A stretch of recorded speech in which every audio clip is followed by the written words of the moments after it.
Fala, gente amiga, tudo bom? Eu sou Carlos Luozi e esta é a Batata Espacial, o seu site de cultura nerd e de cultura em geral na internet.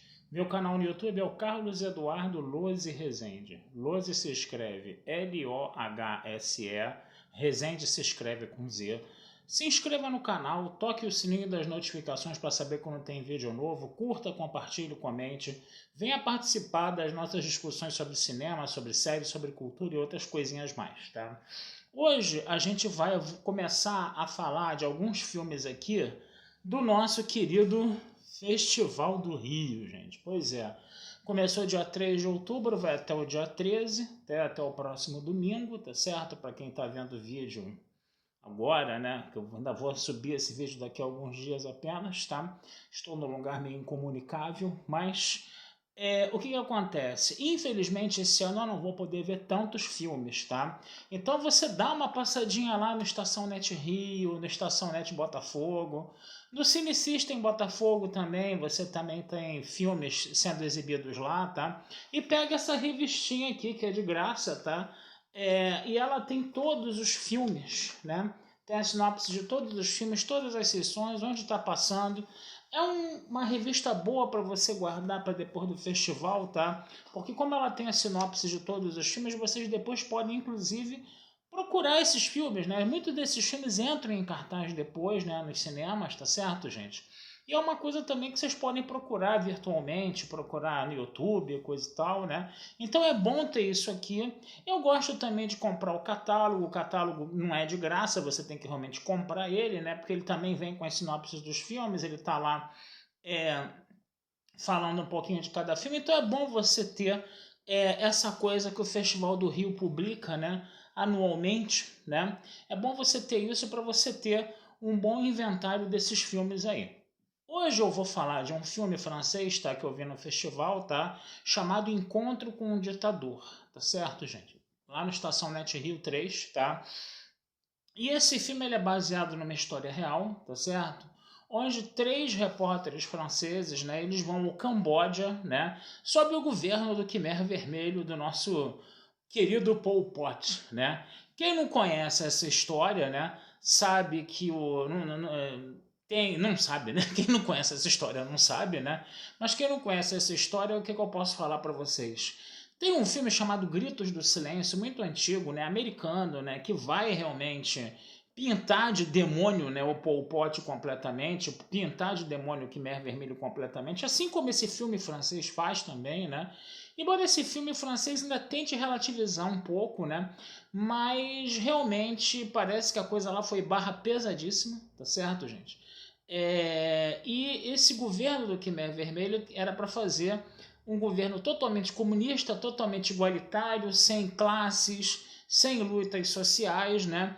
E o nosso Pol Pot aí, ele meio que se fechou para o mundo, né? Ele considerava até os países comunistas como China, né, como Vietnã, que poderiam ser aliados dele, ele considerava como inimigos dele, né? Inclusive no filme fala, né, que o Vietnã ataca o Camboja várias vezes, né? Isso é bem falado no filme, né?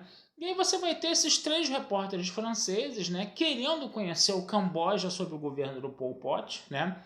E inclusive um desses repórteres estudou com o Pol Pot na Sorbonne quando era mais jovem, eles eram amigos, coisa e tal, né? E por causa disso, né, ele teve acesso, né, junto com mais outros dois repórteres, ao Camboja, no caso, né? E aí, obviamente, a gente vai ver um filme que vai mostrar, né, todos os horrores, né, dessa terrível ditadura comunista do Pol Pot, aquele negócio todo, né? Sem esquecer de falar, esquecendo de falar, né, que se essa ditadura tão sanguinária acabou acontecendo, isso foi um reflexo, né, da própria expansão imperialista europeia, né, naquela região, né, que provocou uma série de turbulências e instabilidades políticas que acabaram dando oportunidade para um regime dessa natureza aparecer, né? Isso daí o filme não fala muito, né? Mas a gente sabe que aconteceu, né? E aí o filme ele faz mais uma espécie assim de desfile, né, de rosário, né, de arbitrariedades e atrocidades desse governo, né? E é aquela coisa, né? Enquanto que o amigo lá do Pol Pot, ele sabia, né, em onde ele estava pisando, né? Os outros dois jornalistas, né, que eram um fotógrafo e uma outra jornalista, né, no caso, né, eles não aceitavam muito o que eles estavam vendo, não. Mas não adiantava você ficar ali, né, questionando o regime, né, dentro de uma ditadura brabíssima, né? Enquanto que o nosso amigo do Pol Pot lá, ele tinha um pouco mais de consciência sobre isso e ele, vamos levar a situação em brancas nuvens, coisa e tal. Num primeiro momento ele chega até um pouco esperançoso de mostrar um comunismo que está dando certo, né, no Camboja, coisa e tal, né? Mas aos poucos ele vai vendo que a situação ali era muito barra pesada, né? E aí ele decidiu, né, dançar conforme a música, né, no final das contas, né?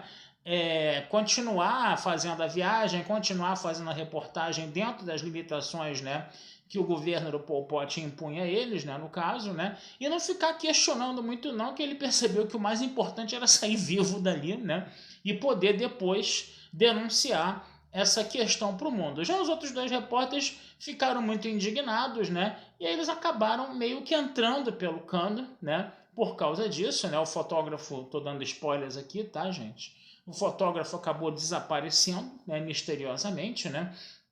A repórter chegou a ser presa, mas depois ela conseguiu ser solta, aquele negócio todo. E no final das contas, quem acabou morrendo também foi o próprio amigo do Pol Pot. E o filme não deixa bem claro se isso foi o próprio pessoal do Khmer Vermelho que assassinou ele, né? Depois que ele entrevistou o Pol Pot, ele teve uma conversa, tentou conversar como amigo, questionar um pouco o que o Pol Pot estava fazendo, né?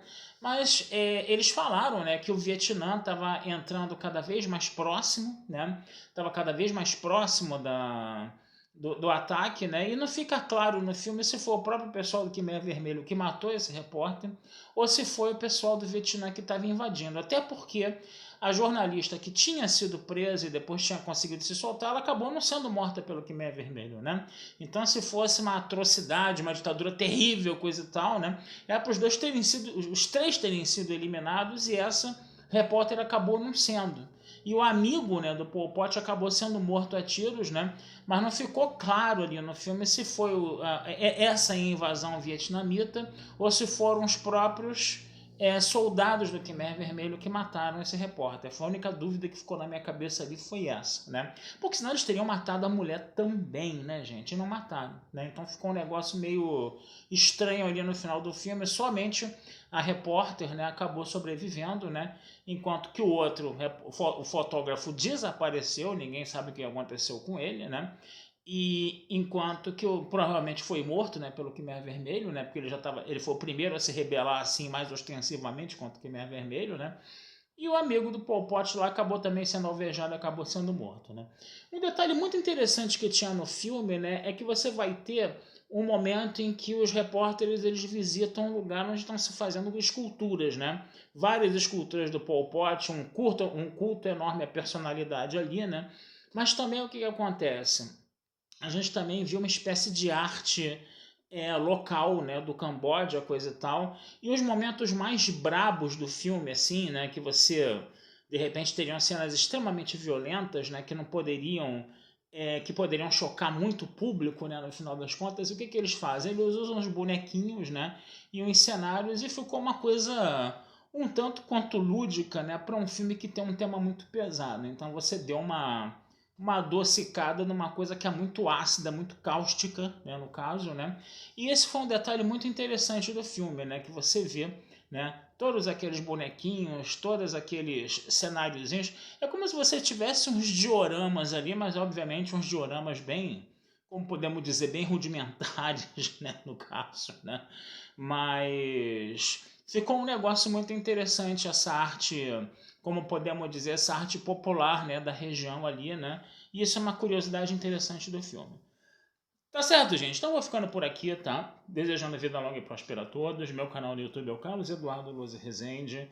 É, meu site é o batataespacialtudojunto.com.br. Futuramente vamos conversar sobre mais alguns filmes do festival com vocês. Infelizmente, eu queria conversar muito mais sobre isso. Ano passado eu consegui ver 20 filmes do festival. Acho que eu cheguei a fazer vídeos de todos os filmes. Está aí na minha playlist de filmes, né? Eu agora vou começar a identificar, né, os filmes do festival, vou começar a identificar nessas playlists se o filme é do Woody Allen, entendeu? Eu vou começar a fazer umas, vamos dizer assim, não vou colocar somente o título do filme, não. Se tiver alguma coisa assim que chame a atenção para ele, eu vou citar também. Eu vou deixar esse filme aqui indicado como filme do Festival do Rio 2024.